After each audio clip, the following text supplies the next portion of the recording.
Baik, saya akan titip beratkan poin-poin, saya ringkaskan. Masalah bagaimana caranya agar bisa menjadi ahli surga tadi dalam rumah tangga. Yang pertama saudaraku, agar kita bisa menjadi penghuni surga pada saat kita berumah tangga, yang paling pertama mencari pasangan yang saleh dan salihah. Ini wasiat Nabi SAW. Bangun dari awal asasnya itu. Wasiat Nabi SAW kepada semua laki-laki. Tungkahul mar'a li arba'ah. Limaliha wa hasabiha wa jamaliha wa diniha. Fadfar bidhatid din taribat yadak. Wanita dinikahi karena 4 hal, hartanya, keturunannya, kecantikannya, dan juga agamanya. Umumnya laki-laki menikahi perempuan karena salah satu dari 4 poin ini. Lalu kata Nabi SAW, dahulukan yang beragama, hidupmu akan tenang. Maksudnya hidupmu akan tenang adalah tidak ada perselingkuhan, tidak ada masalah, dan seterusnya. Gitu kan? Dan nanti juga dia akan membawa ke surga. Kata Nabi SAW, dunia mata wa khairu mata mar'as salihah. Ya. Dunia ini perhiasan dan sebaik-baik adalah wanita yang salihah. Jadi kita disuruh. Dalam hadis riwayat Bukhari yang lebih tegas lagi, ya, dikatakan, wala amatun saudaun kharma dzatud din khair. Bagi laki-laki dianjurkan menikah dengan seorang wanita budak berkulit hitam dan kharma. Kharma itu nggak ada pemisah hidungnya. Jadi lubang hidungnya satu. Bayangkan jeleknya itu. Sudah budak, hitam, kharma. Tapi kata Nabi apa? Zatud din, beragama, khair, lebih baik. Karena memang itu simbolik secara duniawi. Ingat kita akan pindah ke akhirat. Di sana sudah banyak macam-macam janjinya, gitu kan? Jadi ini cuma melewati kehidupan dunia. Di situ perintahnya. Kalau untuk perempuan, apa kata Nabi SAW? Dan anda juga laki-laki sebagai walinya perempuan, jangan tahan anak perempuan, jangan tahan saudari perempuan, nikahkan.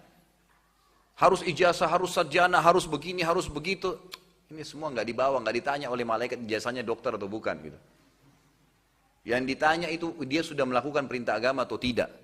Kata Nabi SAW kepada wanita, setiap wanita dan setiap walinya, ayahnya, idza ja'akum man tardawna dinahu wa khuluquhu fazawwijuh illam taf'alu takum fitnatun fil ardi wa fasadun kabir. Kalau telah datang kepada kalian wahai kaum wanita dan walinya, perempuan, laki-laki yang kalian ridhoi bukan kekayaan, bukan ketampanan, agama dan akhlaknya.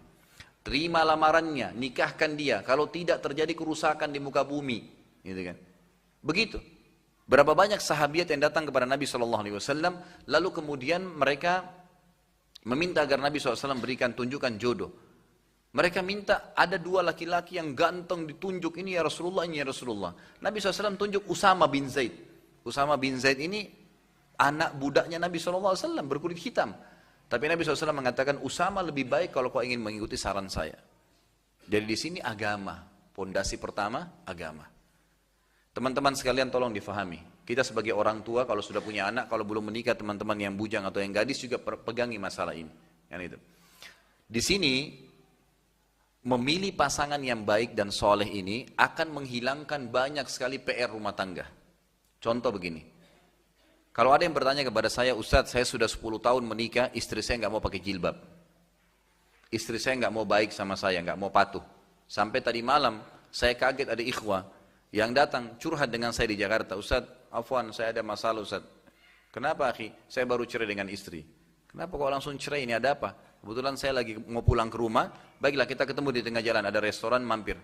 Terus dia ngomong sama saya, yang dia ceritain terus terang gak masuk di otak saya itu. Kok bisa ada wanita seperti ini gitu. Semoga Allah berikan hidayah. Dia bilang, ini istri saya suka mengajak saya berantem, jadi diajak pukul-pukulan, berantem, banting barang, tanpa sebab. Kenapa sebabnya akhi? Ente sportif, bilang sama anak. Dia bilang iya, saya sebenarnya kadang-kadang kalau mau keluar, gitu, mau keluar rumah, kalau dia curiga sesuatu pasti dia langsung tahan rumah. Saya dipahan, gak boleh keluar. Saya mau keluar gak mau, akhirnya dorongan, akhirnya berantem. Ini rumah tangga atau ajang gulat gitu. Lah iya, untuk apa berumah tangga kalau mau jor-joran, mau pukul-pukulan? Orang berumah tangga itu mau cari ketenangan, ketentraman. Dan kata kuncinya agama. Agama, jangan tidak. Ada orang bilang saya 10 tahun nikah Ustaz, ya, tidak, istri saya tidak mau pakai jilbab, nggak mau patuh dengan saya, nggak mau melayanin saya, keras kepala. Ada juga ibu-ibu pernah bilang, Ustaz saya sudah 10 tahun menikah, suami saya nggak sholat, tiap hari selingkuh. Dan beragam macam masalah. Terus saya tanya, Bapak Ibu sekalian sebelum saya jawab, saya mau tanya, jujur dijawab ya. sebelum Anda menikah. Tahu nggak kalau pasangannya begitu? Ini ibu-ibu ini yang suaminya suka playboy ini, sudah tahu belum sebelum nikah begitu? Subhanallah, kalau kita niat mau nikah, Allah kayak bongkar tuh. Ada sesuatu yang Allah tunjukkan tentang dia. Kalau Anda istikharah, ada saja informasi yang sampai secara tidak kita sengaja, dengan caranya Allah berputar sampai ke kita.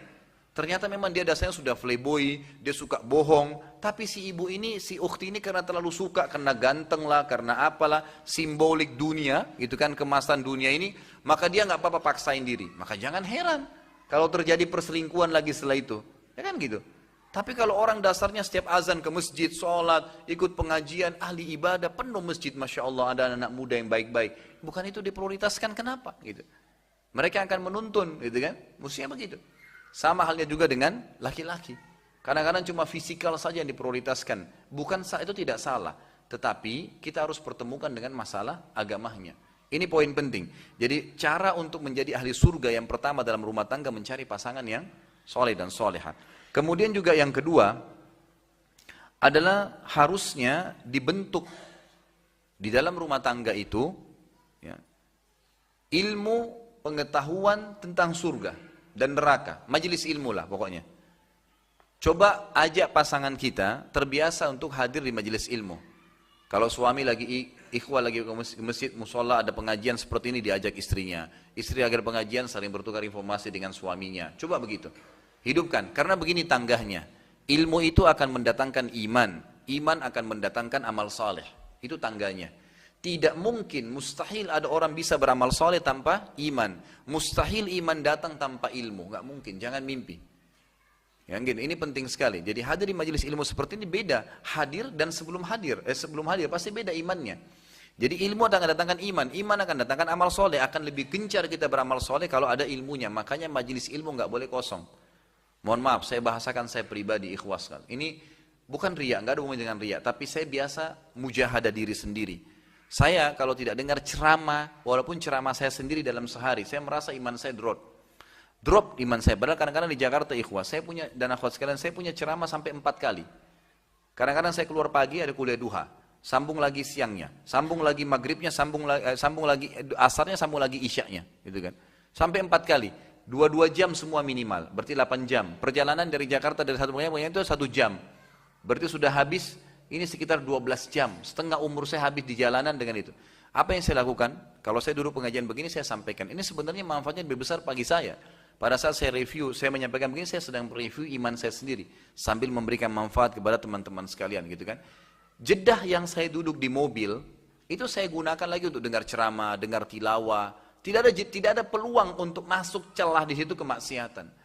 Dan itu saya rasakan seperti kita lagi tercas terus ya, terjaga terus. Pulang ke rumah tinggal istirahat. Saya pulang ke rumah pun istri saya ngomong masalah agama. Saya tanya bagaimana anak-anak, bagaimana begini tadi sholatnya terjaga nggak? Ada tamu yang datang nggak? Semua positif. Ada masalah apa? Saya pecahin sama dia kemudian istirahat. Bangun sholat sama-sama saya bangunin. Saya berusaha pokoknya menjalankan agama.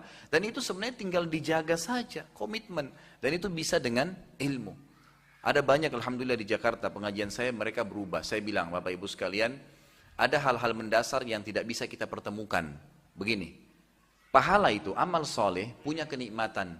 Dosa itu juga punya kenikmatan. Tapi dua kenikmatan ini tidak bisa disatukan.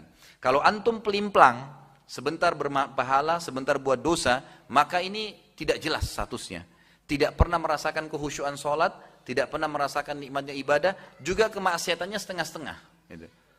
Ini memang begitu, tidak bisa disatukan. Kenikmatan ibadah ada, dan kenikmatan dosa ada. Contoh, antum sudah biasa menjaga sholat, begitu azan langsung sholat. Dan kita sudah coba komitmen untuk itu. Dan ingat, ibadah harus tanda kutip dipaksakan. Manjadda wajad, siapa yang berusaha dia akan dapat, gitu kan? Walladzina jahadu fina lanahdiyannahum subulana, kata Allah. Yang berusaha memaksakan dirinya mau beribadah ke jalan kami, kami akan tunjukkan jalan-jalan kami. Kalau bapak ibu dan ikhwas sekalian tidak jadwalin sholat malam, tidak bakal pernah sholat malam selamanya. Kalau tidak jadwalin baca Quran, cuma dipajang di lemari, tidak akan pernah baca Quran, gitu kan? Paksain, harus berdiri, lawan, mujahadatun nafs namanya, harus begitu. Nah nanti kita kalau paksain ibadah, kita akan rasakan kenikmatan ibadah itu. Kalau kenikmatan ibadah sudah muncul, nanti kenikmatan dosa hilang. Dan ini puncaknya ya. Misal kita sudah biasa azan langsung sholat. Komitmen, jaga sebulan misalnya atau seminggu. Nanti kenikmatan maksiat meninggalkan sholat sudah hilang. Sedikit kita ketinggalan 1 rakaat saja, kita sudah merasa kehilangan sekali. Karena kenikmatan dosanya sudah hilang. Beda dengan orang yang sudah terbiasa meninggalkan sholat, dia rasakan nikmat. Maka hilang nikmat ibadahnya, gitu kan? Nikmat ibadah, jadi tidak bisa bersatu ini. Sementara dua-dua punya kenikmatan, maka nikmatilah kenikmatan ibadah itu, jangan kenikmatan maksiat.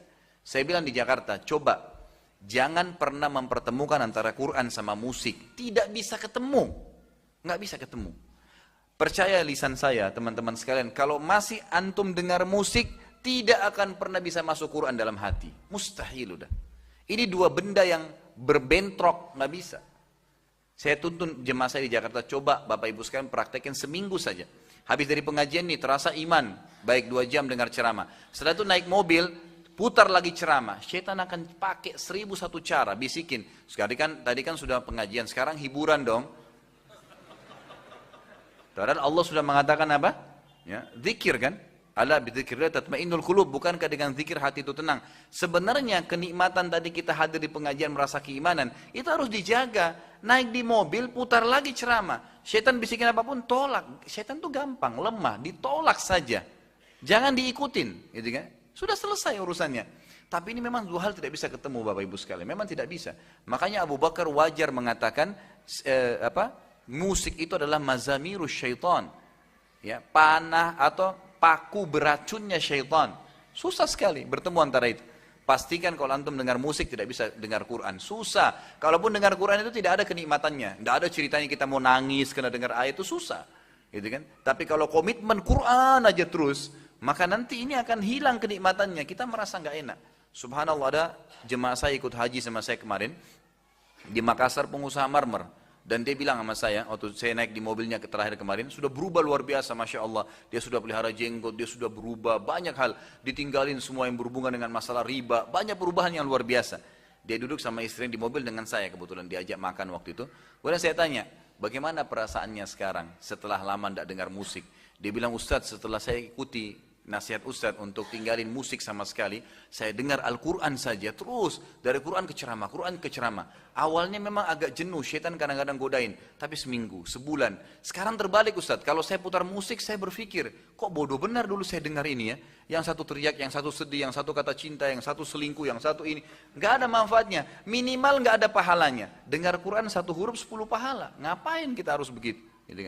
Coba dalam rumah tangga itu dibentuk ilmu, yang ilmu ini nanti dalam majelis bisa kita misalnya buat ya pengajian di rumah, atau misalnya kita hadir dalam majelis ilmu, atau minimal mendengar ceramah. Ini poin yang kedua. Jadi selain pasangan soleh dan soleh harus ada dibumbui dengan majelis ilmu. Yang ketiga, membentuk bi'ah. Bi'ah itu lingkungan, Bapak Ibu sekalian. Lingkungannya juga harus yang baik, lingkungan yang baik ya. Jadi kalau kita jalan sendirian pakai kopiah haji atau pakai baju koko, 1 orang beda dengan 10 orang kalau jalan. Semuanya pakai baju koko. 1 orang akhwat kita pakai cadar, beda dia jalan dengan 3 orang atau 10 orang pakai cadar. Lebih percaya diri, membentuk komunitas penting. Bi'ah itu lingkungan harus dibentuk. Bi'ah ini berhubungan juga dengan poin keempat, masalah teman.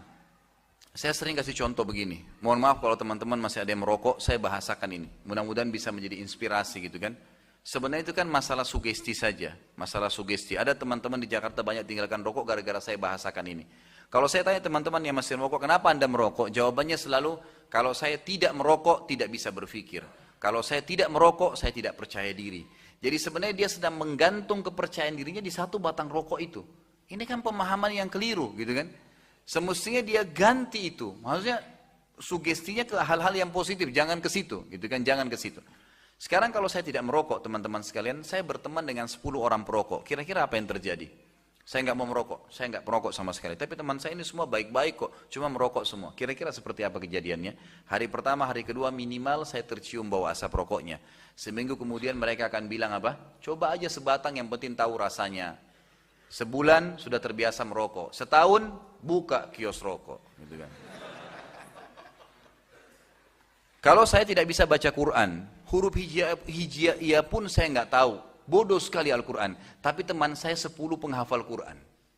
Kita balik kasusnya. Hari pertama, hari kedua malu. Seminggu sudah belajar huruf hijaiyah. Sebulan bisa ngaji. Setahun hafal Quran, gitu kan. Bentuk komunitas itu penting. Boleh bergaul, supel sama siapapun, tapi teman dekat orang baik semua, orang yang berprestasi. Nggak boleh sembarangan. Ini penting. Kata Nabi SAW, Al-mar'u ala dini khalili. Seseorang sesuai dengan agama temannya. Jadi harus kita tahu, kita bentuk masalah itu. Insya Allah dengan kita bentuk ini, dengan izin Allah Subhanahu Wa Taala, kita akan terbentuk menjadi penghuni surga. Tinggal tunggu mati datang, selesai.